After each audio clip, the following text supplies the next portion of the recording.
GAG everybody. Welcome to what's going to be another great DevNTell. If you didn't know, DevNTell is a 30-minute window for members of the DAO to showcase something they're passionate about or have been working on.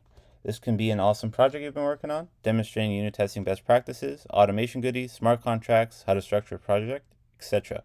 Basically, if you got a passion for something, this is your opportunity to share it with the community.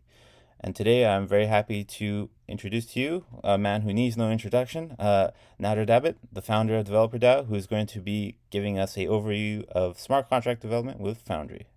Take it away, Nader. Hey, what's up? Thanks for the intro. And let me see how sharing my screen works here. So it looks like I have to share my whole screen, huh?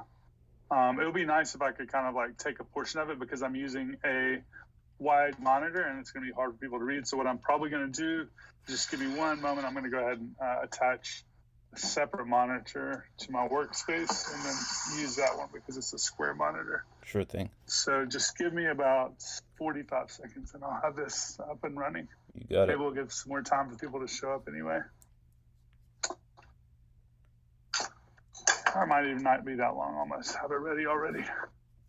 No worries, no worries. All right, there we go.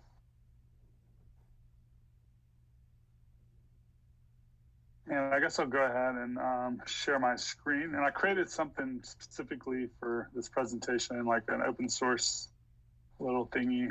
So I'll go ahead and share that too. Awesome. This will turn on my camera too. Can everyone hear me all right? Yeah. Yeah, you're doing great. Can hear and see you. Yeah. Well, it looks like my other camera isn't working, so I'm just going to use this camera.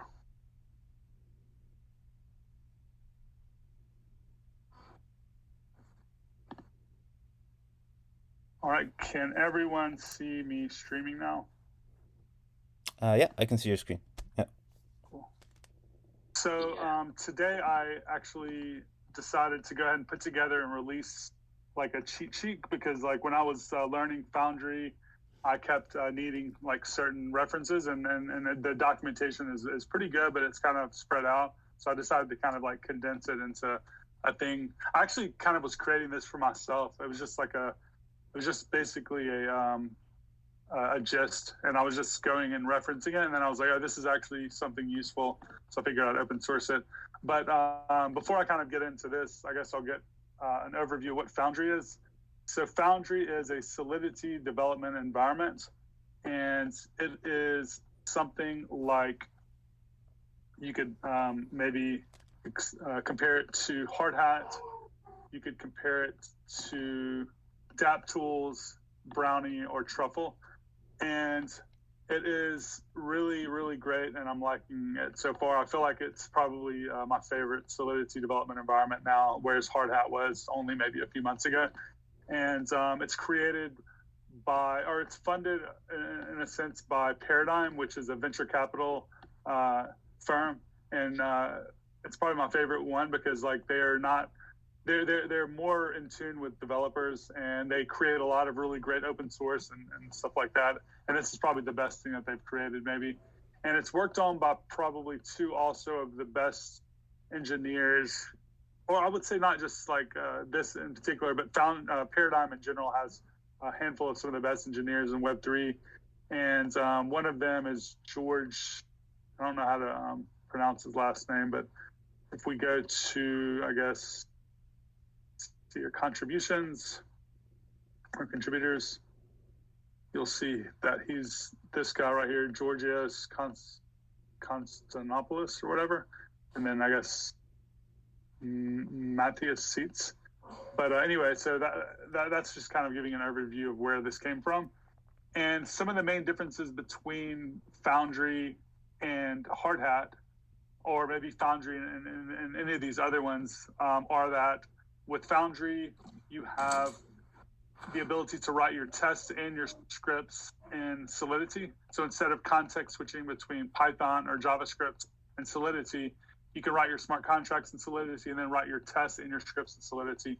It also has something called fuzzing, which allows you to create test functions that essentially create arbitrary function arguments. So you don't actually have to define the arguments. It'll kind of like allow you to do more robust testing where you can kind of just create the test and it will populate the arguments for you. And then it's really fast. And then finally, it has a tool called Cast, which is a really great CLI tool for interacting with live contracts that have been deployed to test or live networks. So instead of actually having to write any scripts to kind of like test out whether a transaction is working properly, you can actually just use your command line. So it's pretty nice. So in this, I guess, presentation, what I want to do is go ahead and just show you how to build out a smart contract and and test it out and deploy it using Foundry. So to do that, what I want to do is go ahead and make this a lot bigger first.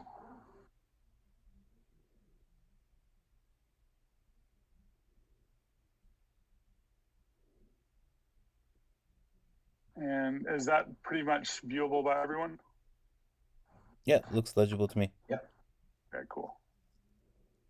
So with Foundry, you have three separate tools. You have Forge, which is a CLI that allows you to create projects, run scripts, and run tests. You have Cast, which is a CLI that allows you to make contract calls from your command line. You have Anvil, which spins up a local Ethereum network or a local Ethereum node, similar to like if you ran NPX Hardhat node or Ganache. And then you also have the Forge standard library. And the Forge standard library is a set of smart contracts that allows you to run things like assertions, as well as other different, I would say, simulations within a contract. So you can do things like simulate a user and all kinds of stuff. So all those three things kind of make up what Foundry is. So what I'm going to start with is Forge though. So like if you want to install this, you would just go to the Foundry GitHub and look for the installation. You would run this curl command. And then after you run the curl command, you'll have Forge, and you'll have Cast, and then you'll have Anvil. So these three are the things that we're going to be working with. So with that being said, we're going to go ahead and spin up a new project by running Forge init. And then you can either run this from an empty repo or you can create a new repo by saying like the name of the repo. So I'll say Foundry example project.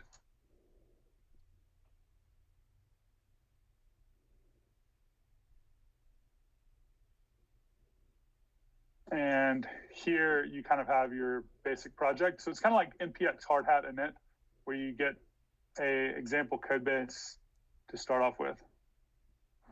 I'll go ahead and open that up in my text editor.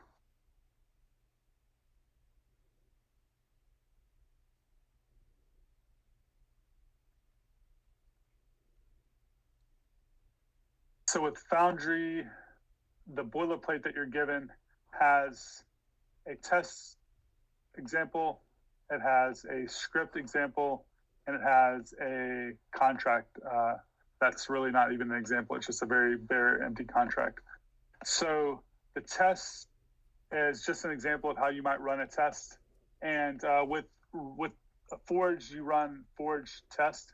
And then this command will actually look in your project and it will look for any function anywhere that starts with the word test. So it could be in this test folder, but it could also be pretty much anywhere else. So if I just change this to example and ran the test, then no test would actually be executed. But if we change the word example to test example, then that test would run. So tests, or kind of like any function that starts with the word test. The scripts are essentially like the main thing that I've done with scripts is just to actually deploy contracts, but you could also use this to call contracts, I guess. Even though I kind of enjoy using Cast to call the contracts from the CLI. So with hard hat, you might have like your deploy scripts run in JavaScript, and then in Foundry we're going to be writing in Solidity. And then you have your contract itself, and what we want to do is just create like a basic smart contract. So the example that I've been using is like a counter example. So what we can do is Tu aimes bien tes poissons, Nick? Moi aussi, j'aime go bien. ahead and create a basic contract. And here we might take like an argument of, and then we could set the count to equal count.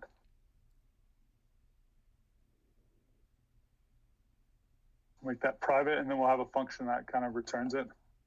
So for counter, we'll have a function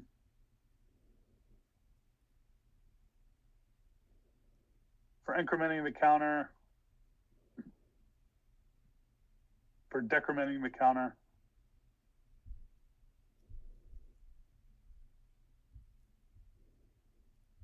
and then we'll have a function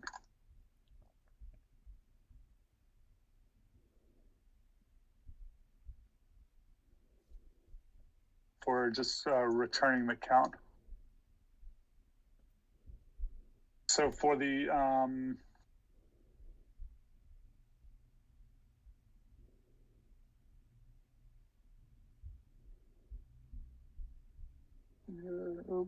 I think it's because you have to say you under it. Yeah. Maybe. There we go.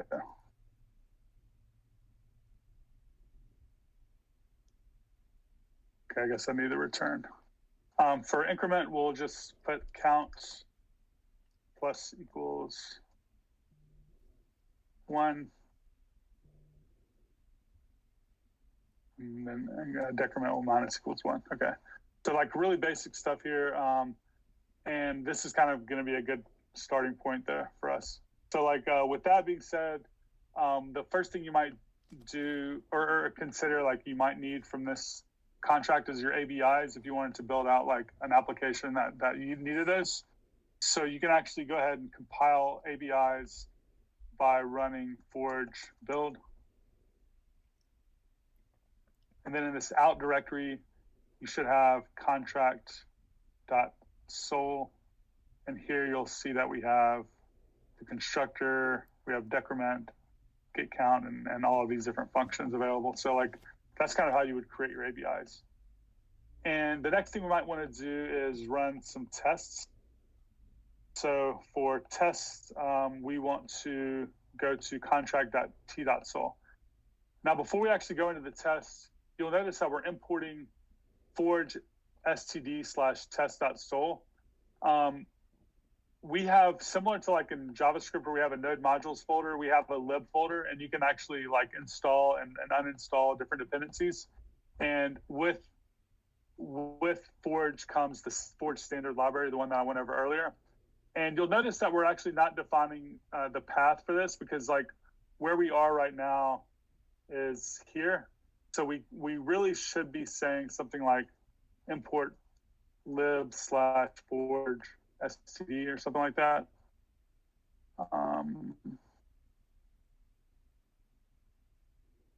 Let me see where we're at. Lib/forge. I guess that'll be /lib. Or be /src actually. Anyway, so like this would be the exact import, but we don't really have to actually do all that. What we're basically doing here is just like assuming that our text editor and our environment knows where that is. So the way that you would set that up is by setting remappings, and you can kind of like get an idea around what remappings you might need just by running forge remappings here. And here we're having the DS test, which is an assertion library mainly, and then the Forge standard library, and it tells you kind of where these are located. So the DS test is part of Forge standard library, and then the Forge standard library is here. So what we can basically do is then tell our text editor where to start looking for those remappings, I guess you could say. Because like we're saying forge STD, but we're not including the SRC here. But we're also not defining the exact path. So to set all this up, I guess the main thing I'm trying to get to is that there's a Solidity extension, and I've installed that.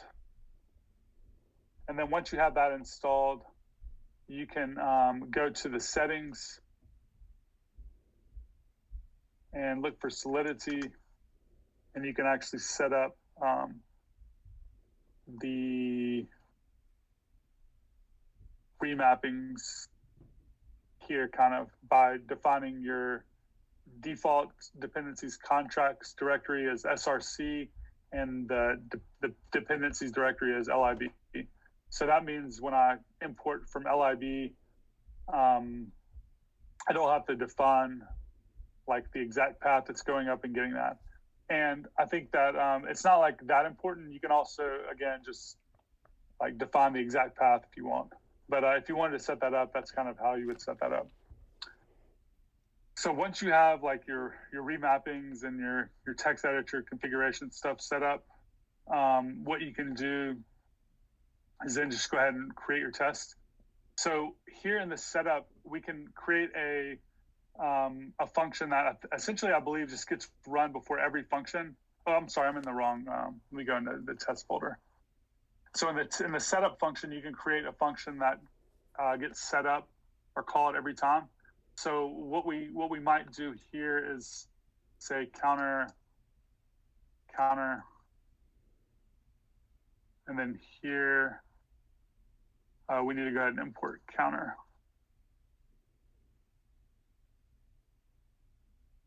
And let's see here the exact.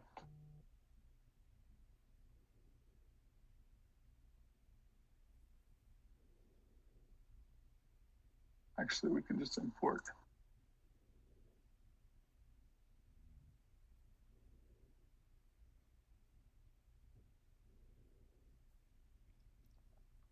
And I think I need to rename this contract counter, and I might even change the name to counter. So this is the contract, I'm just renaming it to counter.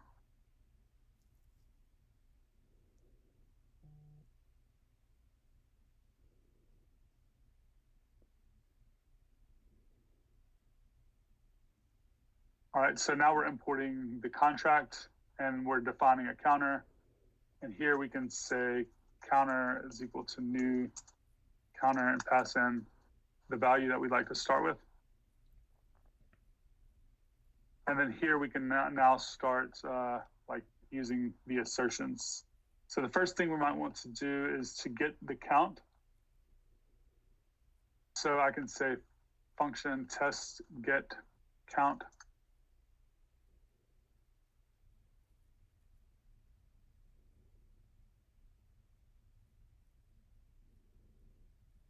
And here we might go ahead and say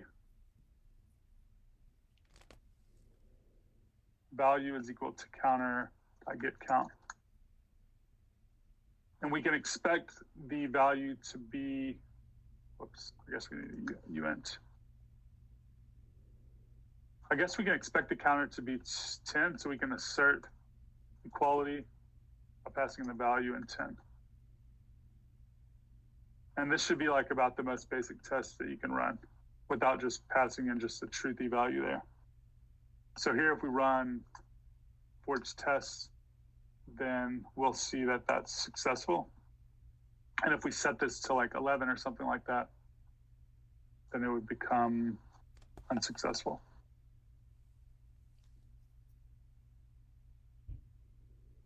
Okay. We might then test the increment function. So we can say function test increment. And we might here say counter.increment counter. And then here, if we set this to 11, then that should pass because we start off at 10, we incremented once.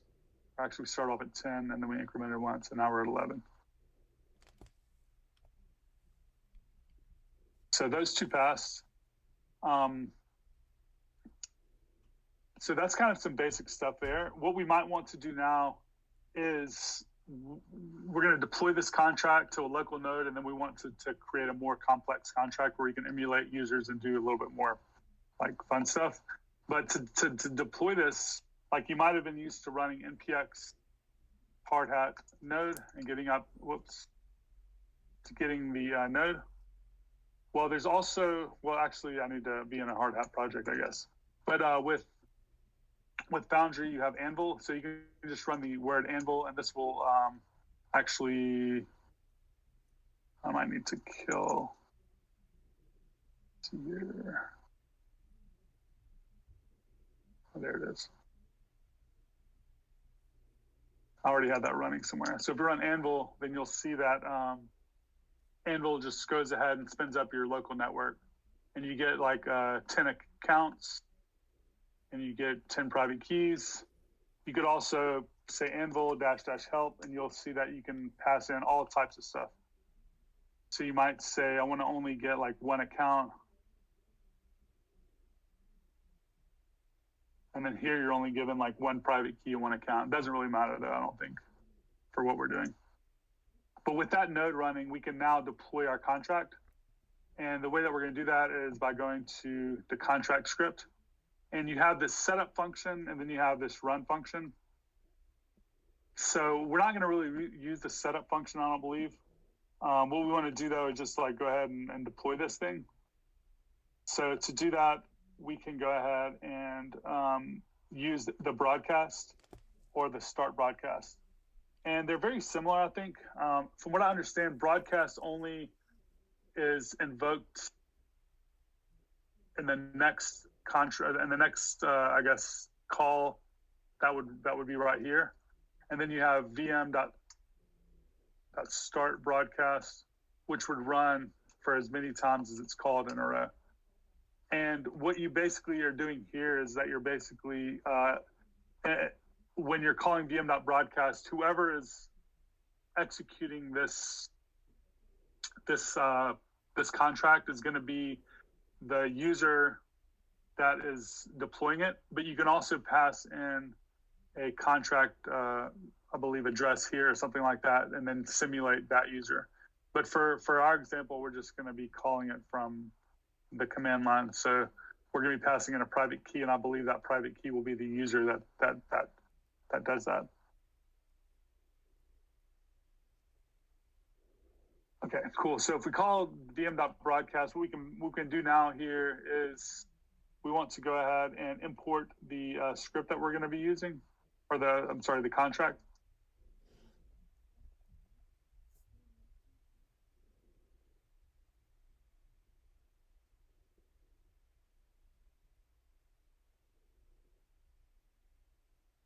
I believe we can just import counter.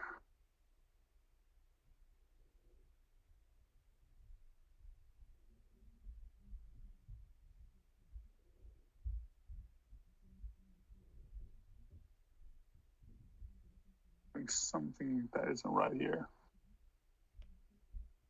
Does it need the curly braces like JavaScript, TypeScript does? I believe these curly braces are necessary. Let me just delete this and make sure that's what it is. Okay, now it seems to have gone away, unless I'm missing something. I think maybe a semicolon. Oh, there we go. Seems like the extension helper kind of lags behind, huh? Yeah, a little bit for sure. Yeah, for sure. Actually, like after you maybe it's just my machine or something. Okay, cool. So we have that, and then now what we can do is just call like new counter and pass in the constructor, and that's really all you got to do. This will go ahead and deploy the contract. Now, if we didn't call broadcast, it wouldn't actually deploy this. So that's interesting. So to run this, all we need to do is use the command line and use Forge. So, well, first of all, we can deploy this without actually deploying it, we can simulate it. So what we can do is say forge script / contract.s.sol, and then we can pass in the name of the contract that we want to run. And let's just try this, because I'm not sure what's going to happen if I don't pass in any arguments. I don't think anything's going to happen, but it just ran the script successfully, so it didn't really do anything. I guess it gave us the gas that it would cost. So let's now take this and like simulate it. And to do that, we'll pass in fork URL. And this is when we're running locally. If this was a live network, it would be the network URL, I'm sorry, the RPC URL. And we're going to be deploying to localhost 8545. So I can say,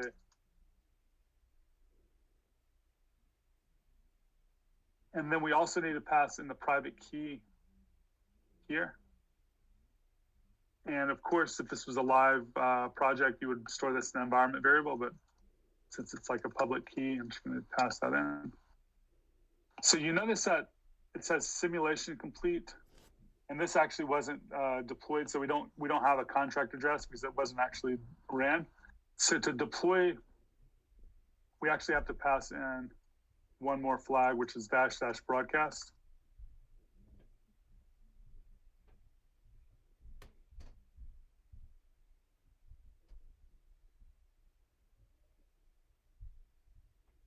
And this deploys the contract, and it gives you like a message saying complete and successful. And it even writes a lot of information to your local environment. So you have this broadcast directory that has some information about like what was just happened. Honestly, I haven't gone into some of these directories that are this data that gets written. But one thing that's pretty cool is that it actually just writes the contract address for you, so you can import that in your project if you need it later. But we also see that we have the contract address log here and log here. And what we can now do is use cast to make calls against it. So I can say cast call, and then here we can pass in the contract address, and then we can just call the function that we want from our contract. So we might want to call get count. And then here we see that 10 was returned. And then we might next want to call send a transaction. So I'm going to go ahead and save this private key actually in an environment variable.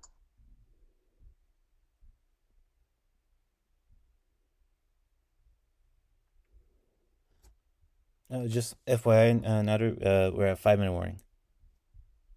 Oh, we have only 5 minutes left, huh? Yeah. Got it. Okay, cool. So with that private key in our environment variable, we can say cast send.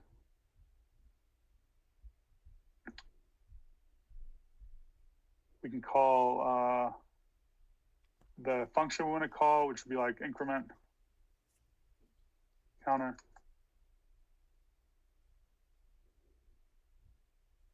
And then passing in the private key. And I'm trying to see if we need to do anything else. I think that should be it. And then now if we call cast call again, then you'll see that we have 11. So with cast, we can kind of make calls, and then we can do this for really any contract in the entire world. As long as it's a contract that's deployed to an RPC, or I'm sorry, to a network that's accessible via RPC, you can call and send transactions to it with any private key. So the last thing we'll do is go to Solidity by example and grab the ERC 721.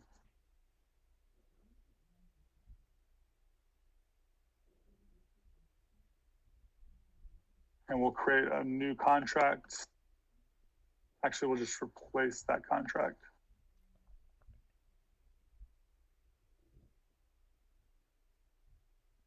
And we want to mock a user in the test. And this will be a good way to kind of show some of the other stuff that you can do.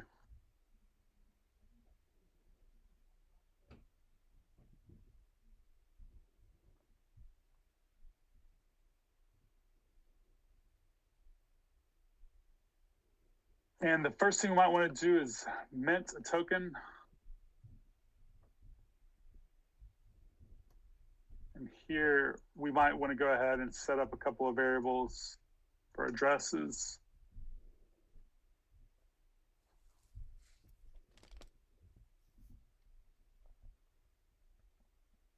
Bob and Mary is what I've been using.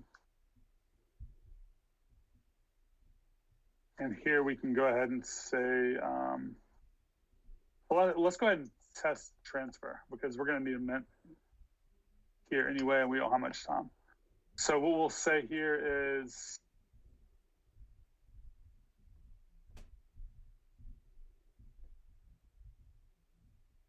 and here we'll pass in, let's see here. We need to pass in address 2 and the token ID. So we'll say Bob 1. And we'll say address owner of is equals to ERC.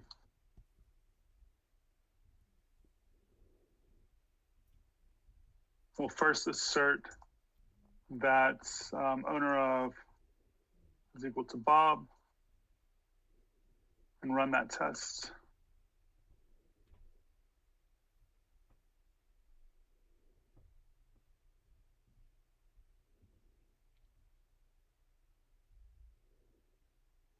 Getting some error.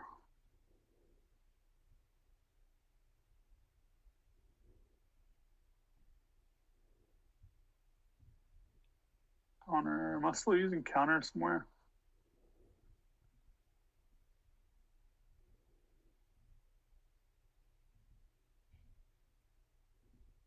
Okay. I think I know in the script, it's still referencing that for some reason.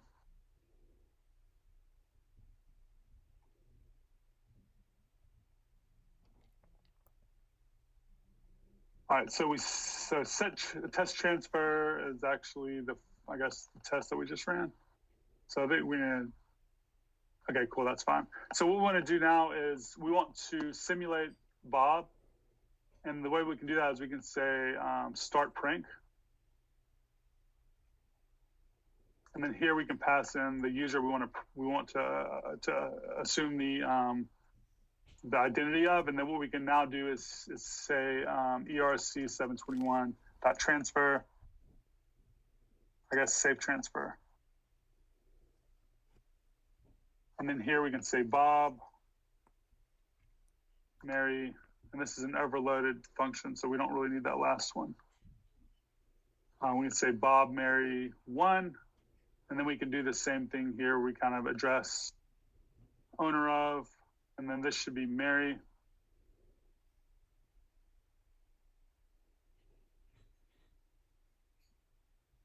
And this should allow us to transfer. And if we didn't have this prank here, then we're now trying to transfer a token that we don't own, and this should fail. It says not owner or approved. Nice. And that's kind of about it. So, but I would say if you want to learn more about Foundry, I kind of compiled all my favorites information into this Foundry cheat sheet. I have the Foundry GitHub, Foundry book, installing Foundry. I have the video I created. I have a tutorial that someone from DeveloperDAO created, Foundry versus Hard Hat. This is a really great article. And then I have an article that I created back in January, that when this first came out, that I linked to actually back in December. And all that stuff is linked there. So yeah, thanks for coming and checking this out. Awesome. So go ahead and pull up Discord. Awesome. Thank you so much for coming on, Nader, and giving us that awesome demo. It'd be nice to actually stay with one language when doing all the Solidity development. So I'm definitely going to be checking it out, as I'm sure most of the gang here will be too. And with That's that, awesome, yeah. Yeah, man, awesome. And with that, I want to wish everybody a very happy Friday and or weekend, wherever it is for you. and I'll be dropping a link to for the attendees to claim their POAP, and Nader, I'll send you your speaker POAP through DM. But with that, Awesome. yeah, I will stop the recording.